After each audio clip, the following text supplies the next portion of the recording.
Tax बचाने का हो टेंशन या फिर पेचीदे टैक्स नियमों की उलझन, अटकाओ रिफंड या मुश्किल में फंसाओ रिटर्न, हर मुश्किल सवाल का आसान जवाब है टैक्स गुरु, जहां आप ना सिर्फ अपना टैक्स बचाते हैं बल्कि हम टैक्स की उलझनों को सुलझाने के गुर भी आपको सिखाते हैं। नमस्कार, मैं हूं लक्ष्मण रॉय और आज टैक्स से जुड़े आपके तमाम सवालों का जवाब देने के लिए मेरे साथ हैं cleartax.in की चीफ एडिटर प्रीति खुराना। प्रीति, आपका स्वागत है टैक्स गुरु में। सबसे पहले दर्शकों को बता दूं कि टैक्स गुरु में आज क्या खास रहने वाला है। त्योहारी सीजन में अगर जमकर मिल रहे हैं आपको गिफ्ट, तो टैक्स के लिहाज से किन किन बातों का रखे खास ध्यान। एनआरआई से प्रॉपर्टी खरीदना आपको पड़ सकता है महंगा। टीडीएस के झमेले से बचना चाहते हैं तो जानिए क्या कहते हैं टीडीएस के नियम। और रिटर्न वेरीफाई और प्रोसेस होने के बावजूद अटक गया है रिफंड, तो जानिए कहां फंसा है पेच। फिलहाल इन सवालों का जवाब देंगे। सबसे पहले बात करें त्योहारी सीजन की। दरअसल दिवाली के मौके पर कई सारे गिफ्ट आपको मिल रहे होंगे, लेकिन गिफ्ट और टैक्स के बीच जो रिश्ता है वो खट्टा मीठा रिश्ता होता है। गिफ्ट मिलने पर खुशी तो होती है, लेकिन इस बात का हमेशा ख्याल रखिए कि गिफ्ट हर बार मुफ्त नहीं होता। कई बार इस पर टैक्स की देनदारी भी बनती है।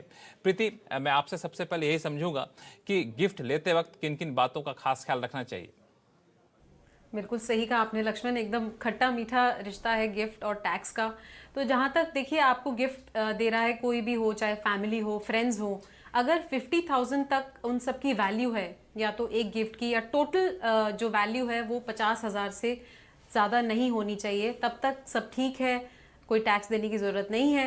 बट अगर वैल्यू 50,000 से ऊपर जाती है, तब जो है वो गिफ्ट आपके हाथ में टैक्सेबल हो सकता है। रिसिपिएंट जो है उसको टैक्स देना पड़ सकता है। अब नॉर्मली ये सिचुएशन उन लोगों के लिए आती है जिनको बहुत महंगे गिफ्ट मिलते हैं। मान लीजिए कोई ज्वेलरी का आइटम मिला, या कोई बड़ी सी पेंटिंग किसी ने दी है, या कोई बहुत ही वैल्यूएबल चीज़ जिसका मार्केट में एक वैल्यूएशन कराया जा सकता है, जो एक गिफ्ट है जिस पर वैल्यू की वजह से जो है उसकी इनकम टैक्स डिपार्टमेंट को प्रॉब्लम हो सकती है कि ये गिफ्ट आपको मिला है, ये आपकी इनकम की तरह है, इस पर टैक्स भरिए। तो इस तरह के गिफ्ट जो है उन सभी को रिपोर्ट करना होता है। टैक्स की दरें क्या होती है, कितनी टैक्स की देनदारी बनती है उस पर? देखिए, नॉर्मली इस तरह का gift income from other sources में ऐड होता है, और इनकम फ्रॉम अदर सोर्सेज में जितनी भी इनकम्स होती हैं वो सभी यूजुअली टैक्स होती हैं आपके स्लैब रेट पर। तो जिस भी स्लैब में आप फॉल करते हैं, 10%, 20%, 30%, उस हिसाब से आपको टैक्स देना होगा। इसमें दो सवाल मेरे हैं प्रीति। पहला सवाल तो ये है कि जो गिफ्ट है उसका वैल्यूएशन करना थोड़ा सा मुश्किल होता है। गिफ्ट देने वाला तो ये तो नहीं बताया कि हमने इतने का गिफ्ट आपको दिया, तो गिफ्ट का वैल्यूएशन का आधार क्या होता है ऐसे मामलों में? देखिए लक्ष्मण जी, मैं आपको एक प्रैक्टिकल स्टैंड पॉइंट बताती हूँ। नॉर्मली अगर हाई वैल्यू गिफ्ट है, आप डेफिनेटली जो दे रहा है आपको गिफ्ट, उससे एक रिसीट मांग सकते हैं या पूछ सकते हैं। नहीं तो ऐसे वैल्यूएशन ऑफिसर्स होते हैं, आप वैल्यूएशन ऑफिसर के पास जाइए, उसको वो पेंटिंग दिखाइए, या ज्वेलरी आइटम है, या कोई ज्वेल्स हैं, जेम्स एंड ज्वेलरी, ऐसा कुछ भी है वो दिखाइए और उसकी वैल्यूएशन करा के एक रिपोर्ट ले लीजिए। इसमें दूसरा सवाल यह है प्रीति कि क्या हर मौके पे गिफ्ट मिलने पर आपको टैक्स देना पड़ेगा, या फिर कुछ खास मौके पर, मान लिया शादी के ब्याह के मौके पे गिफ्ट मिल रहा है, या फिर आपको बर्थडे पे गिफ्ट मिल रहा है, तो क्या उस पर भी टैक्स की देनदारी बनती है कि नहीं, उस पर नहीं बनती है? देखिए, बर्थडे तो इंक्लूडेड नहीं है, डिपार्टमेंट ने इंक्लूड नहीं किया है, बट शादी पे जो भी गिफ्ट मिलते हैं वो बिल्कुल टैक्स से एग्जेम्प्ट रहते हैं। तो आपको जो भी, अगर कोई बड़ा गिफ्ट मिलने वाला है शादी पर ले लीजिए, तो उस पर टैक्स नहीं लगेगा। तो शादी के बाद जो आपको गिफ्ट मिले उसको लेकर आप बेफिक्र रहिए कि उस पर आपको टैक्स की देनदारी नहीं बनती है। चलते चलते इस मुद्दे पे एक आखिरी सवाल ये होगा कि मुझे जहाँ तक कि याद है, पिछली बार जब ITR नोटिफाई हुआ था तो कहा गया था कि हर गिफ्ट को आप यहाँ पे मेंशन करिए, डिस्क्लोज करना ज़रूरी है कि हमें यहाँ से इतने इतने गिफ्ट मिला। तो क्या ये अब भी ITR में डिस्क्लोज करना ज़रूरी होता है? और हर गिफ्ट की जब हम बात करते हैं तो क्या जिसकी कीमत 50,000 रुपये से ज़्यादा है सिर्फ वही गिफ्ट आएंगे, या फिर हर तरह के गिफ्ट आएंगे? देखिए, 50,000 एग्रीगेट वैल्यू है, तो सभी जितने भी गिफ्ट्स मिले हैं उसकी वैल्यू जोड़ लीजिए, और अगर वो 50,000 से ज़्यादा है तो आपके लिए टैक्सेबल होगा, और अगर उससे कम है, आप फिर भी रिपोर्ट करना चाहते हैं, तो आप उसको एग्जेम्प्ट इनकम में दिखा सकते हैं। और अगर 50,000 से क्रॉस करता है, तब जाकर के उसको इनकम फ्रॉम अदर सोर्सेज में दिखाना होगा। तो चलिए, जो गिफ्ट मिले तो आप इन सारी बातों का खास ख्याल रखिए। अब शुरू करते हैं सवाल जवाब का सिलसिला। हमारे साथ पहले कॉलर हैं दिल्ली से अमरनाथ डे साहब। अमरनाथ जी, पूछिए क्या पूछना चाहते हैं। मैडम और सर, सबको दिवाली के हैप्पी दिवाली। और मेरा सवाल, आपको भी ढेर सारी शुभकामनाएं दिवाली की। जी पूछिए, सवाल क्या है? मेरा 4 छोटे छोटे सवाल है। मैं एक विजुअली इम्पेयर्ड पर्सन हूँ, मैं पहले ही बता दूं, और गवर्नमेंट सेक्टर में सर्विस करता हूँ, स्कूल में। मेरा पहला सवाल ये है कि मैंने म्यूचुअल फंड में एक स्कीम से दूसरे स्कीम में स्विच किया था, तो मेरे को कौन सा आईटीआर भरना पड़ेगा 2000 असेसमेंट ईयर 2021 के लिए। और दूसरा सवाल है कि मैंने एक लिक्विड फंड से मेरे प्रिंसिपल से कुछ अमाउंट मैंने विथड्रॉ किया था, क्या मुझे टैक्स देने पड़ेंगे? और तीसरे सवाल मेरा ये है कि इंडेक्सेशन होता क्या है और उसको कैलकुलेट कैसे करते हैं? देखिए, आपने स्कीम में जो स्विच किया है म्यूचुअल फंड में, अगर एक ही फंड हाउस की स्कीम है तब तो कोई कैपिटल गेन्स का इम्पैक्ट नहीं आना चाहिए। बट अगर आप मूव कर रहे हैं, इक्विटी से डेट में जा रहे हैं, एक इंस्ट्रूमेंट से दूसरे इंस्ट्रूमेंट में जा रहे हैं, तो डेफिनेटली टैक्स की देनदारी बन जाएगी। यूलिप है, अगर यूलिप है तो टैक्स नहीं बनेगा, वो एक ही फंड हाउस में उसको मूव कर देते हैं स्कीम को। बट अगर एक तरह के म्यूचुअल फंड से दूसरे तरह के म्यूचुअल फंड में जा रहे हैं तो वो एग्जिट माना जाता है। इसका मतलब आपने रिडेम्पशन लिया, आपका कैपिटल गेन्स बनेगा। और जैसे आप बता रहे हैं कुछ विड्रॉल भी किया है किसी फंड से, तो ये सब जो है वो कैपिटल गेन्स होता है। आप ITR 1 जो है नहीं भर पाएंगे, आपको ITR 2 भरनी होगी कैपिटल गेन दिखाने के लिए। और अब आपने पूछा कि कॉस्ट इन्फ्लेशन इंडेक्स क्या होता है, तो कॉस्ट इन्फ्लेशन इंडेक्स जो है ये एक इंडेसेस होती हैं, कुछ नंबर होते हैं जो सरकार नोटिफाई करती है ऑफिशियल गैजेट में। अब इनका पर्पस ये होता है कि मान लीजिए कोई 10 साल पुरानी चीज़ आप बेच रहे हैं, अब 10 साल पहले तो वो 50 रुपए की थी बट आज वो 4000 रुपए की है, तो इतना ज़्यादा टैक्स बन जाएगा अगर कॉस्ट प्राइस जो है वो घटाएंगे सेल प्राइस में से। तो सरकार अलाउ करती है कि कॉस्ट प्राइस को आप थोड़ा इन्फ्लेट कर लीजिए, बढ़ा लीजिए। इसका मतलब ये है कि कॉस्ट इन्फ्लेशन इंडेक्स से उसको मल्टीप्लाई करिए of the year of sale और cost inflation index of the year of purchase से डिवाइड कर लीजिए, तो आपको एक वैल्यू मिलेगी जो थोड़ी इन्फ्लेटेड होगी, तो कॉस्ट प्राइस बढ़ जाएगा। अगर कॉस्ट प्राइस बढ़ेगा तो सेल प्राइस में से जब घटाएंगे तो कैपिटल गेन्स कम रहेगा। इसलिए इंडेक्सेशन जो है एक बेनिफिट की तरह है। अगले कॉलर है हमारे साथ लखनऊ से सतीश चंद्र गुप्ता जी। सतीश चंद्र जी पूछिए, क्या पूछना चाहते हैं? नमस्कार साहब। नमस्कार। मैंने ये फ्लैट साहब 2006 में मुझे अलॉट हुआ था गाजियाबाद में। उसको मैंने उसका पेमेंट जो है वो 2006 से लेके 2010 के बीच में इंस्टॉलमेंट्स में किया था।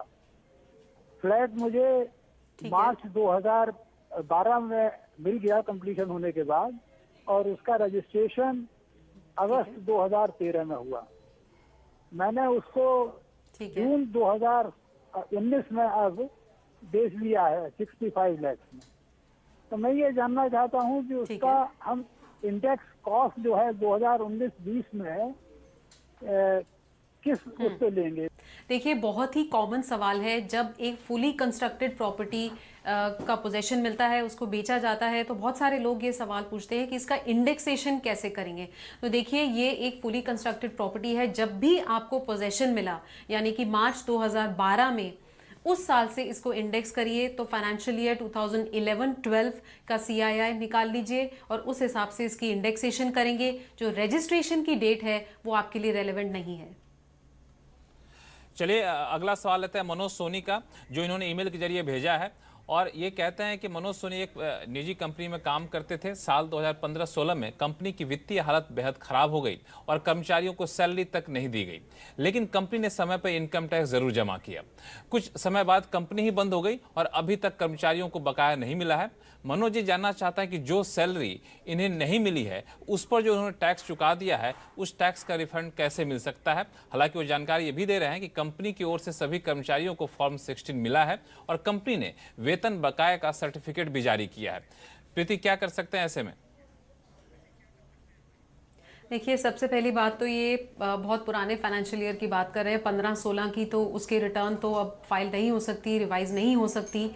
अब जो है आप उसकी वाइंडिंग डाउन प्रोसीडिंग्स चालू होंगी। कंपनी बंद हो रही है, तो नॉर्मली इस केस में क्या होता है, जितने भी एम्प्लॉयज़ होते हैं उनको प्रेफरेंशियल ट्रीटमेंट मिलता है, यानी कि उनकी जो पेमेंट्स हैं वो पहले रिलीज करी जाती हैं। पहले सरकारी ड्यूज़ देने होते हैं, जो भी टैक्स ड्यूज़ है या कोई लोकल टैक्सेस हैं जो पे होने हैं, उसके बाद जो प्रेफरेंस होती है वो एम्प्लॉय ड्यूज़ की होती है।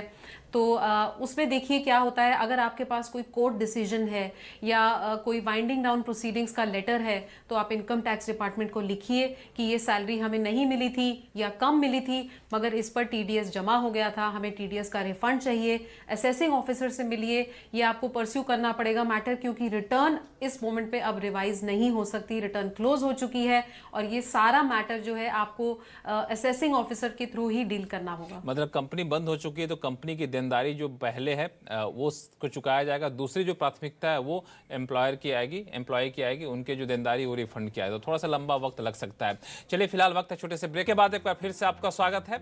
लोगों के सवाल लेने से पहले एक अहम मुद्दा जो एक बार इन दिनों इनकम टैक्स डिपार्टमेंट के पास आ रहा है वह है एनआरआई से प्रॉपर्टी खरीदने पर नियमों की जानकारी का नहीं होना और खास तौर से टीडीएस को लेकर के जो मुद्दा है। दरअसल एनआरआई से प्रॉपर्टी खरीदने पर टीडीएस के नियम कुछ अलग होते हैं और जब भी आप ऐसी प्रॉपर्टी खरीदें तो इस बात का खास ख्याल रखें, वो बातें क्या क्या है, शर्तें क्या क्या है। प्रीति बताएंगे। प्रीति बताइए, एक आम नागरिक से हम प्रॉपर्टी खरीद रहे हैं और एनआरआई से खरीद रहे हैं, तो दोनों के बीच में किस तरह का अंतर होता है, इनकम टैक्स से नियम क्या कहते हैं टीडीएस के बारे में?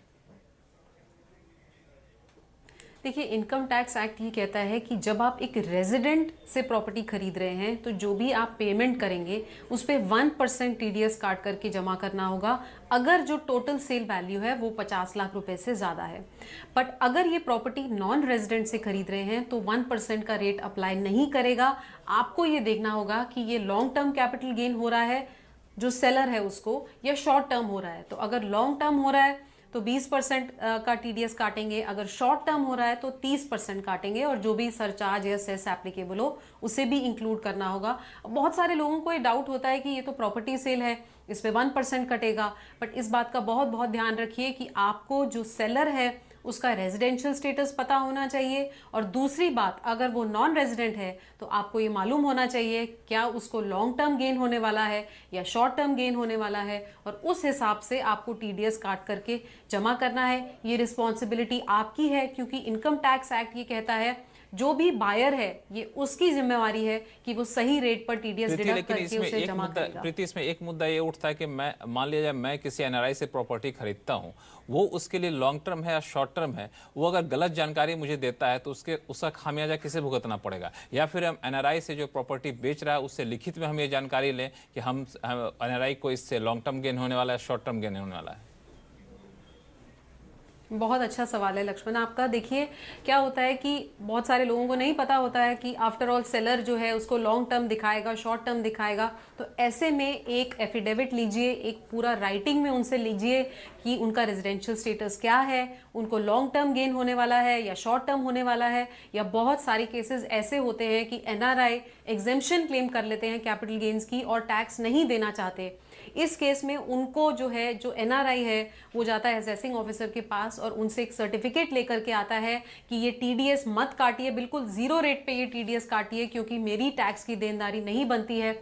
तो आपको ये दोनों चीज़ें लेनी है कि एफिडेविट कि उसका रेजिडेंशियल स्टेटस क्या है और दूसरी बात उससे एक सर्टिफिकेट कि किस रेट पर टीडीएस काटना है। और जब तक आपके पास ये दोनों चीज़ें नहीं हैं तब तक मैं कहूँगी बहुत ही सावधानी से ट्रांजैक्शन मतलब एनआरआई से प्रॉपर्टी खरीदते वक्त थोड़ा सा आपको ज़्यादा सतर्क रहने की ज़रूरत है। चलिए अगला सवाल लेते हैं दिल्ली से गुरविंदर सिंह का, जो हमारे साथ फोन लाइन पर है। गुरविंदर जी पूछिए, क्या पूछना चाहते हैं? जी, सबसे पहले आपको दिवाली मुबारक हो। जी, आपको भी दिवाली की ढेर सारी शुभकामनाएं। मैंने एक प्रॉपर्टी खरीदी थी नवंबर 2011 में वैशाली में, गाजियाबाद में। तो कंसिडरेशन प्राइसेस की थी 60 लाख में रजिस्ट्री करवाई थी और सर्कल रेट जो दैट वाज 79 लाख और जो स्टैंप ड्यूटी थी वो मैंने सर्कल रेट के हिसाब से दी थी।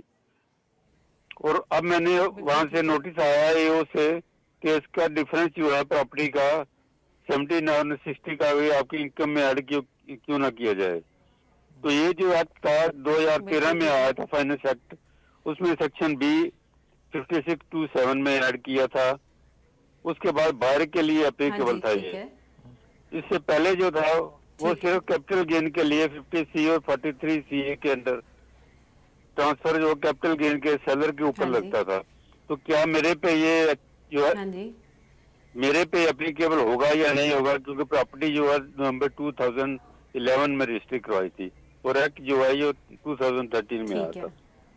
आप जो है असेसिंग ऑफिसर को कहिए कि नहीं ये बिल्कुल सही वैल्यू है, और उनको कहिए कि इस प्रॉपर्टी की वैल्यूएशन कराएं। आप डिस्प्यूट कर सकते हैं, आप कह सकते हैं कि जो सर्कल रेट है, जो स्टैम्प ड्यूटी वैल्यू है वो सही नहीं है, आप उसको डिस्प्यूट करना चाहते हैं, तो असेसिंग ऑफिसर उसकी वैल्यूएशन कराएगा और उस रिपोर्ट से बिल्कुल पता चल जाएगा कि ट्रांजैक्शन वैल्यू वाकई में सही है। अगर कम पे ट्रांजैक्ट करी गई है तो ये ठीक है और वो आपकी जो हियरिंग है उसको एक्सेप्ट करेगा। बट लॉजिकली अगर आप देखिए तो he is absolutely right, he is bound by the law कि वो आपकी इनकम में इसको जोड़े। तो आप प्रॉपर्टी की वैल्यूएशन कराइए और असेसिंग ऑफिसर के पास जा करके उसको बताइए कि अगर आपने कम वैल्यू पे ट्रांजैक्ट किया है तो यही जो है सही वैल्यू है प्रॉपर्टी की। अगर आप असेसिंग ऑफिसर को काफ़ी आश्वस्त कर दिए तो मुझे लगता है कि टैक्स देनदारी जो आपकी बनती है उसमें कमी आ सकती है। और एक बात और ध्यान दीजिए, अब जो नई व्यवस्था है उसके तहत अब असेसिंग ऑफिसर की मनमर्जी नहीं चलने वाली, काफ़ी पारदर्शी तरीके से इनकम टैक्स विभाग फैसले ले रहा है। अगला सवाल लेते हैं, ईमेल के जरिए जो भेजा है मुकुंद मुकाशी जी ने। इनका सवाल है कि मुकुंद जी सरकारी विभाग से रिटायर हैं और अपनी जमा पूंजी एसबीआई में निवेश करते हैं जहां 10% की दर से टीडीएस कटता है। इनका सवाल है कि अगर बैंक से टीडीएस कटने के बावजूद 26AS में न दिखे तो ऐसे में क्या किया जा सकता है, टीडीएस क्लेम करने का क्या तरीका होगा ऐसे मामले में?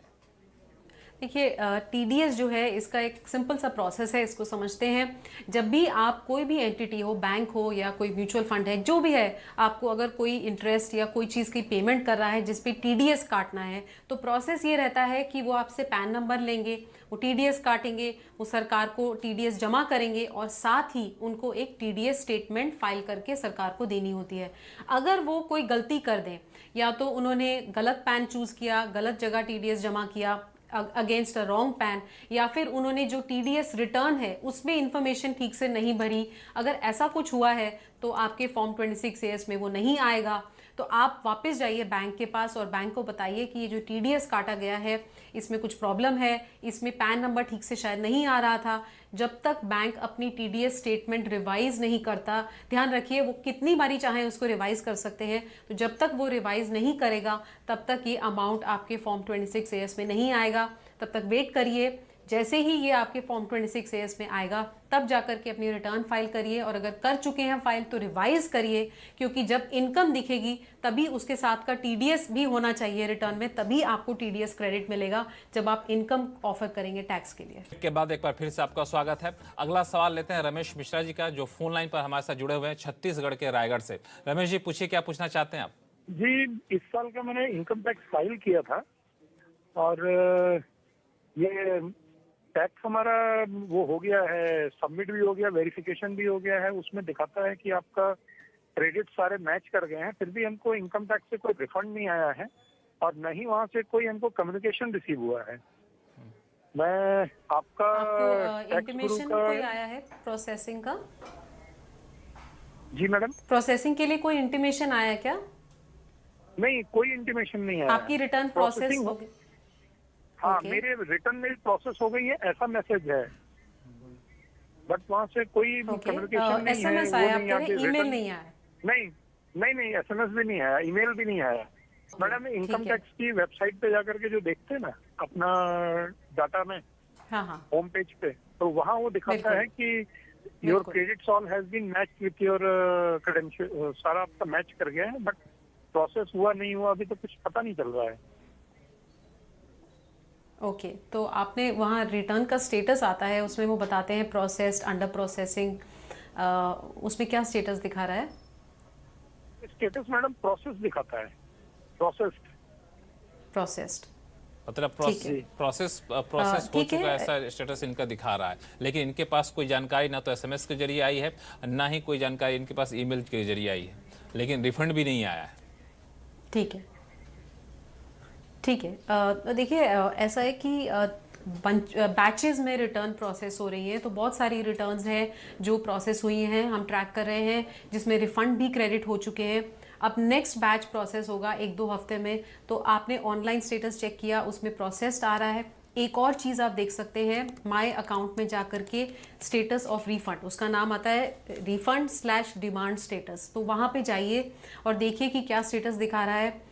कभी कभी अगर आपने कोई गलत इन्फॉर्मेशन दी है तो वहाँ दिखाता है कि डिपार्टमेंट इज़ अवेटिंग डिटेल्स, या आपने कोई बैंक इन्फॉर्मेशन गलत दी है, या अगर कुछ इन्फॉर्मेशन मिसिंग है तो उस स्टेटस में वो रिफ्लेक्ट करेगा। जहाँ तक मेरा ख्याल है वो ठीक होना चाहिए, फिर भी चेक कर लीजिए, जल्द ही आपका रिफंड आ जाएगा। एक और बात का ध्यान रखिए कि जब भी आपका रिफंड होता है तो you have to make sure कि आपने प्री वैलिडेट किया है अपने बैंक अकाउंट को इनकम टैक्स डिपार्टमेंट की वेबसाइट पे जाकर के। तो वहाँ पर ऑनलाइन एक ऑप्शन आती है pre validate my bank account, वो कर दीजिए अगर नहीं करा है, और जो रिफंड स्टेटस है उसको ऑनलाइन चेक करिए। अगर ये दोनों बातें आपकी ठीक दिख रही हैं, थोड़े से समय का और इंतजार कीजिए, डेफिनेटली रिफंड आएगा और इंटीमेशन भी आ जाएगी कि रिटर्न प्रोसेस हुआ। हालांकि आजकल रिफंड बहुत जल्दी से आ रहे हैं, कई सारे ट्विटर पर लोग कमेंट भी कर रहे हैं कि इतना जल्दी रिफंड पहले आता नहीं था। शायद कुछ तकनीकी वजह रही हो, लेकिन इनको रिफंड जल्दी मिल जाएगा ऐसा हम लोग उम्मीद करते हैं। प्रीति, बहुत बहुत शुक्रिया सभी सवालों का जवाब देने के लिए। टैक्स गुरु में फिलहाल इतना ही। आप भी अपने सवाल हमें भेज सकते हैं, हमें ईमेल करें tax@moneycontrol.com पर। बस अपने सवाल के साथ अपना नाम और मोबाइल नंबर लिखना ना भूलें। अगले हफ्ते हम फिर हाजिर होंगे आपकी टैक्स की उलझनें दूर करने के लिए। नमस्कार।